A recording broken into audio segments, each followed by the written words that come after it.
Retire అయిపోయిన కొంతమంది తనకు అనుకూలమైన అధికారులను ఒక జట్టుగా తయారు చేశాడు.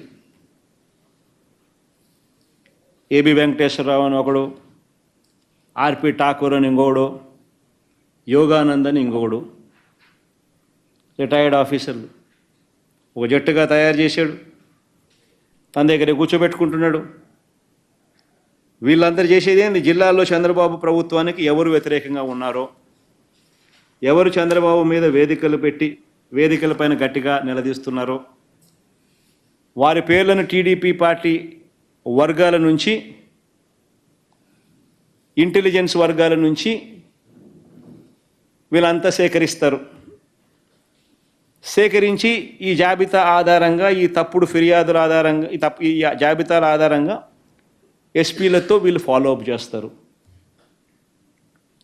ఈ తప్పుడు ఫిర్యాదులు అందగానే కనీసం విచారణ కూడా లేకుండా ఆ ఫిర్యాదు చట్ట ప్రకారం నేరం కిందకు వస్తుందా లేదా అన్నది కూడా చూడకుండా వారిని అరెస్టు ఇల్లీగల్గా చేస్తూ ఉన్నారు. అరెస్టు చేసిన తర్వాత కూడా కోర్టుకు హాజరుపరుస్తూ ఉన్నారా అనంటే అది కూడా పరచడం లేదు. హీబియస్ కార్పస్ వేయాల్సిన పరిస్థితిలో ఈరోజు రాష్ట్రం ఉంది. తమ వద్దే పెట్టుకుంటున్నారు. కళ్ళకు గంతలు కడతా ఉన్నారు. వాళ్ళందరికీ కూడా రకరకాల పోలీస్ స్టేషన్లు తిప్పుతూ ఉన్నారు. 3rd degree ప్రయోగిస్తున్నారు. మళ్ళీ కింద ఈ పోలీసులు ఏం చేస్తూ ఉన్నారు అని అంటే, వీళ్ళు కొట్టిన తర్వాత దాన్ని వీడియో ఫిలిం తీయడం, తీసిన తర్వాత వీళ్ళు పైనున్న ఈ జట్లకు, పైనున్న వీళ్ళందరికీ పంపించడం. చేసినాము, కొట్టాము, చూడండి, తిలకించండి, ఆనందించండి అని సేడిజం ప్రదర్శించడం.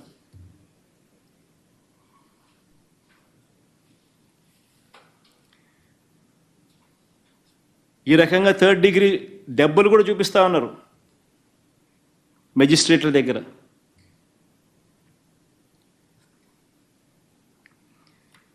ఎఫ్ఐఆర్లు కూడా అప్లోడ్ చేయడంలా. ఎఫ్ఐఆర్లు అప్లోడ్ చేస్తే న్యాయ ప్రక్రియలో ఫాస్ట్గా, వేగంగా జరుగుతుందనే ఉద్దేశంతో ఎఫ్ఐఆర్ కూడా స్లో డౌన్ చేసి, న్యాయ ప్రక్రియ కూడా స్లో డౌన్ చేసే భాగంలో ఎఫ్ఐఆర్ అప్లోడింగ్లో కూడా జాప్యమే. ఎఫ్ఐఆర్ కోసం బాధితుల బంధువులు నేరుగా పోలీస్ స్టేషన్ల ముందు ధర్నాలు చేస్తూ ఉన్నారు చాలా చోట్ల.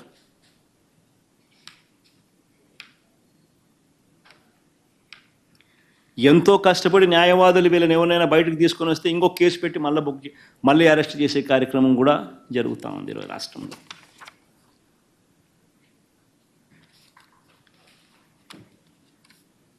చంద్రబాబు నాయుడు గారు అరాచకాలు ఇంతటితో ఆగిపోవడంలో ఎమ్మెల్యేలపైన, మాజీ మంత్రులపైన కూడా ఇదే, సినీ దర్శకులపైన కూడా ఇదే రకమైన పరిస్థితి మనమంతా చూసాం. మనం చెప్తా ఉన్నా రామచంద్రారెడ్డి అని, పెద్దిరెడ్డి రామచంద్రారెడ్డి, ఆయన తోటలో దగ్గరుండి ఎస్పీ ప్రోద్బలంతో దగ్గరుండి సిఐ అక్కడికి పోయి ఆయన తోటలో నాటు తుపాకులు పెట్టే కార్యక్రమం చేసి, తోటలో పనిచేస్తూ ఉన్న ముసలాయమ, దాదాపుగా 55-60 ఏళ్ళ వయసు, 60 ఏళ్ళ వయసులో ఉన్నాయమ, కొట్టి ఒప్పించే కార్యక్రమం కూడా ఆమెతో చేయించే ప్రయత్నం చేస్తే మెజిస్ట్రేట్ దగ్గర ఆమె దెబ్బలు చూపించి జరిగిన విషయం చెప్తే మెజిస్ట్రేట్ తిట్టి పంపించాడు సిఐని. 10 రోజులు, వారం రోజుల కింద జరిగిన ఘటన ఇది. రాష్ట్రంలో ఈ మాదిరిగా పరిస్థితులు ఉన్నాయి. రామ్ గోపాల్ అంత చూసినాం.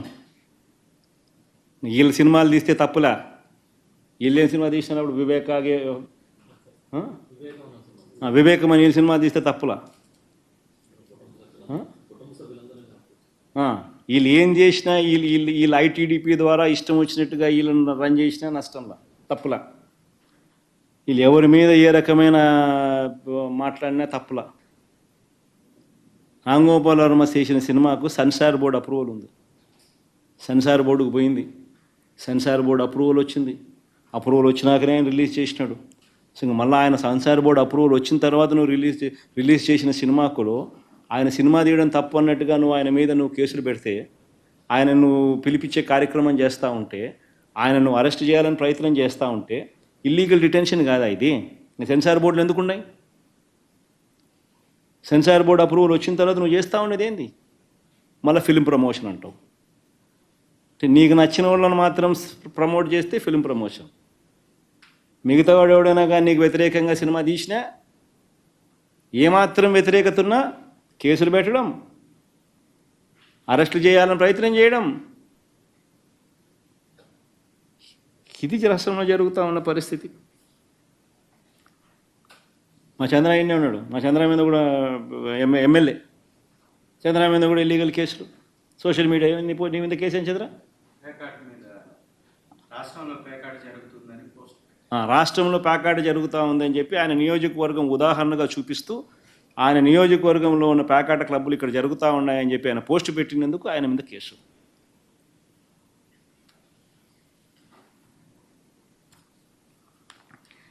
ఇంకో దళిత ఎంపీ మా సురేష్, నందిగాం సురేష్, కేసుల మీద కేసులు. తెలుగుదేశం పార్టీ ఆఫీస్ మీద ఆయన దాడి చేసినాడు. ఆయన పాపం ఆయన దాడి చేయలే, పాపం ఆయన ఫోన్ కూడా పోలే, ఆయన ఊళ్ళో కూడా లేడప్పుడు. వేసినారు 60 రోజులు 70 రోజుల పైన అయింది. ఒక కేసుతో కాదు, ఒక కేసు నుంచి ఒక కేసులో బయటకు వస్తా, ఒక కేసులో ఒక కేసు పెట్టక తలికే మళ్ళీ ఇంకొక కేసు, ఒక కేసు తర్వాత ఇంకొక కేసు, అన్ని ఇట్లాంటి దిక్కుమాలిన కేసులే. ఒక దళితుడు, ఒక ఎంపీ 70 రోజులుగా జైల్లో ఉన్నాడు.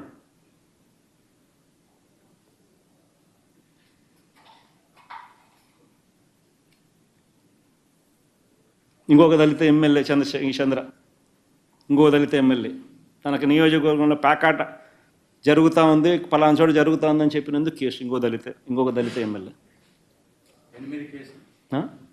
8 కేసులు, ప్రశ్నించినందుకు 8 కేసులు. మాజీ మంత్రుల మీద కేసులు, కొడాలి నాని, అంబటి రాంబాబు, రోజా.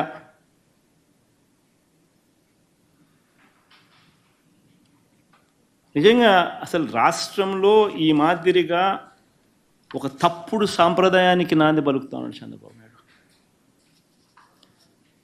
ఒకవైపున కేసులు, ఒకవైపున ఎవడైనా మాట్లాడితే అన్యాయంగా వాళ్ళ మీద దూషించడం, మరోవైపున దుష్ప్రచారాలు.